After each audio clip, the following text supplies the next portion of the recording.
Hey yo, football lovers. Good evening and welcome to Football Intel. It's your boy, Dominion Chooks. And you know what time it is? It's Afcon time. The Afcon tournament kicks off today. And the host country, Ivory Coast, will be taking on Guinea-Bissau. That's the Elephants going toe-to-toe with the Wild Dogs. It's going to be an amazing match. What a way to kick off the Afcon tournament. All right, to those of you who are watching this video right now, do me one favor. If you're watching this video for the first time, just below your screen, you have the subscribe button. Click on it and activate the notification bell so that when we drop our videos, you'll be the first to receive it. And to those of you who are already our subscribers, who have been enjoying our content over these few months, please keep liking, keep sharing, and don't forget to comment, because your comments are very important to us here in Football Intel, because they help us to know how you feel about the content which we create. All right. Stay tuned and sit tight for this match. We'll be right back for the rest of the fan reactions.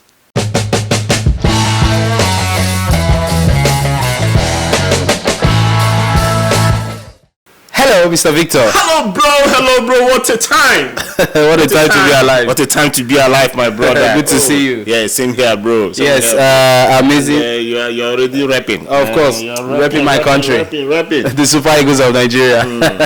All right, amazing Afcon game today. We saw the host going toe-to-toe with Guinea-Bissau, the Elephants taking on the Wild Dogs. And I can confidently say that the Elephant trampled the Wild Dogs into this Afcon opener. And of course, to me, that was an expected result. But I would like to get your thoughts on the matchup today.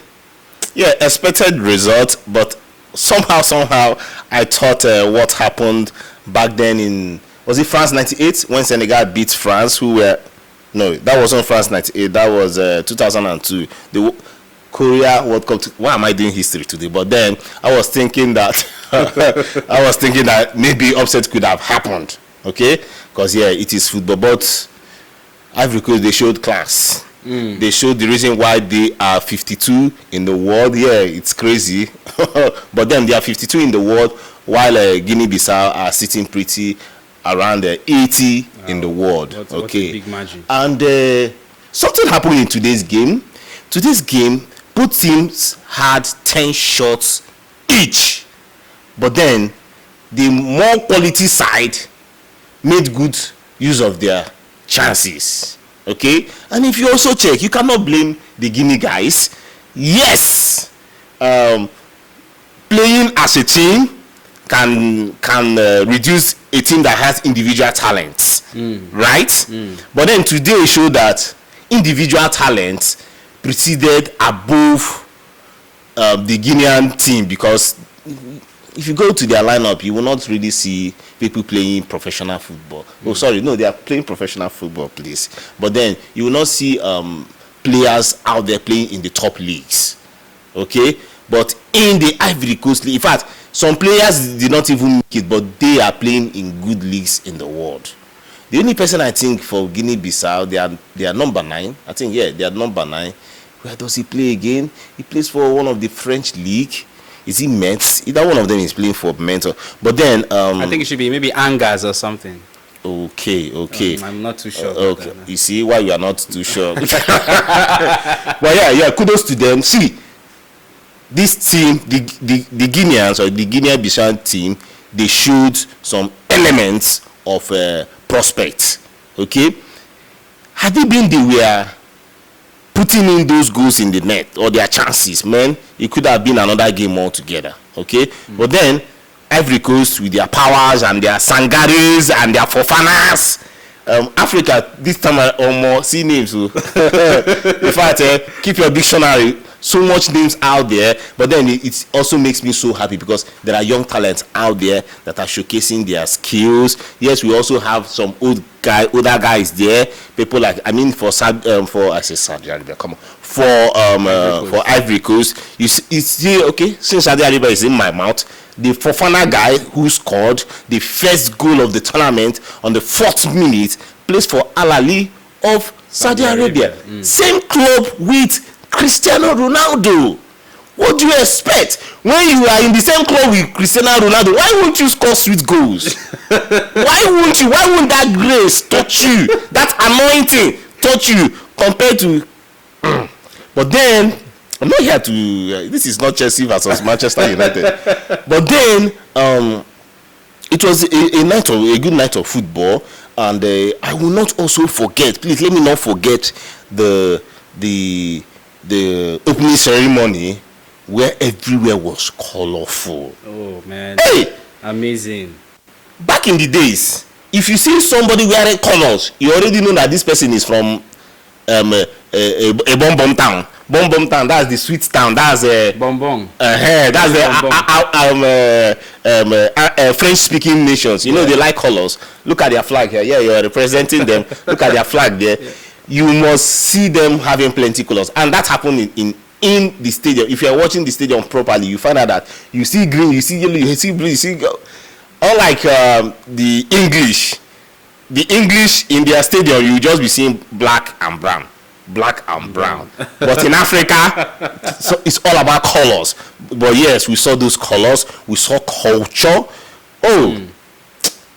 Africa is blessed, man. Exactly what I was about to say. Africa is blessed. Honestly. And also for Ivory Coast, I don't know why Ivory Coast is being called the Paris of Africa. No, I don't like that. Yes, one can say, okay, they are more like the Paris of, but then they have deep cultures that some names they are not supposed to be. Give them their own, give them their credit, give them their name. If you want to call them their local, come on, I'm not here to say that. But then we watched good football today. We saw the culture. We saw good officiating from my own point of view. I know that might just be an issue for the tournament, okay, more especially when you don't have Nigerian referees in Afcon. But that's another topic for the day. But in all, I was pleased, especially for the Ivory Coast team. I was pleased to see some of their greats play today, and some might play in the next game. Somebody like Sebastian Haller of Borussia Dortmund. You also have Ndringa of Brighton. See talent that did not play today. That did not play today. So we are hoping also we cannot also avoid the fact that they miss so much chances. I hope by the time Haller comes and by the time the team blends more, they have fine players. Even they are starting 11 today. They have fine players out there, and even on their bench too. And their bench, the likes of Uriah coming into the game. Okay, and even what was his name? Pepe coming in. Nicolas Pepe coming in, and also, can you even imagine an Ivory Coast team benching Bully? Man, I was surprised to see Bully on the bench. Yes, benching Bully, a classic defender. Oh my God, we see what that guy does in the Premier League. Yes, he didn't even start the game. As in so wow. it shows some great signs out there. Yes, they might not be ranking like the Nigeria, like the Egyptian team and co. I think in Africa they should be maybe hanging around the 9th or 10th. Okay, but then we know that Ivory Coast, this tournament, they are the favorites. As far as I'm concerned, they are the favorites to leave this tournament. But then let's see how it goes. Yeah, talking about the favorites, you know, in the past about 7 Afcon tournaments that have passed, we have had different African countries win it. You know, the last time a country won it, I think was Egypt, who won it 3 times in a row. After winning that 3 times in a row, every other team, it was just 1-1-1-1. So now, I just want to ask you these few questions. So you said Ivory Coast are the favorites to win this. Yeah, because of the hosting. Because they are the ones hosting, okay. Mind you, but then they are not like the North Africans. Most times when the North African host, they carry the couple. Remember, if I can remember the year 2006, I think it should be 2006 that Egypt hosted and they took it. They took it. I think Algeria too hosted and they took it. One of those teams are they in the northern part of Africa. But then anything can happen. But that does not mean that we don't have strong teams out there. The Egyptian team, the Senegalese team. I do not want to mention Nigerian team because of let's leave that side. Okay, now next question I'd like to ask you. Who would you pick as your highest goal scorer in this tournament? Highest goal scorer from any of these African countries. If I am to be biased, I will say, okay, let me just go straight, please. Mo Salah. Let me leave it for Mo Salah. Highest goal scorer. Yes. But then, mind you, last tournament, the Cameroonian guy, what's his name again? Can I remember? Is it Abubakar? Abubakar was the highest, and they're still hoping that he might come in and smash in goals. But then, for the past 2 seasons, I've not really seen him on the big screen. So I don't know which magic he wants to do. But mind you, before, when he even got that tally of goals, we never even saw him on the big screen. No, mind you. Yes, but then anything can happen. He's a fine player. No two ways about that. Okay. So which of these African countries is going to be the flop of this tournament to you? My brother, I can't mention now, but I know things will happen now. Things will happen. But then we are looking forward. This Afcon will show some class of players out there, like I said, and that's what I'm hoping for. I want at the end of the day at least 30% of the teams or of the players that came at the end of the day that came for this tournament will be able to find better clubs. At least everybody should move from one level to the other. That's what I'm hoping for. Both in moving by their clubs and their brand name. At the end of the day, that's what I'm hoping for. Yeah. So finally, before I let you go, I know that this is a very disappointing result for Guinea-Bissau, and the team morale is kind of low. But do you think, from your own point of view, they can still try to make up for their loss today? Oh, sure. Mind you, when the Ivorian coach, the Gazette, the 70-year-old man, I need to mention it. Yes. When he was when he was asked about the Guinea-Bissau team, he said that that's the team that beat Nigeria. And yes, they're the ones that beat Nigeria. They beat Nigeria in Abuja, I think. Then Nigeria went over there to win them or draw one of those scores there.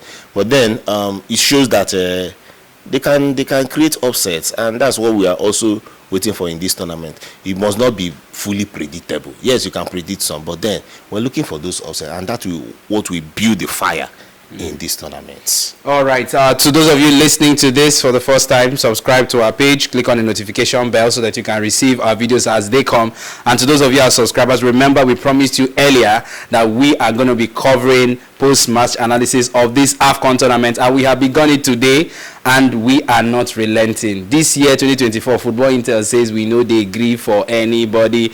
What an amazing Afcon match today, and tomorrow we are going to have 3 Afcon matches taking place, and we are going to cover all those matches, post-analysis for all those matches. That's to tell you how serious we are in Football Intel, because this 2024 is our year, and we are always...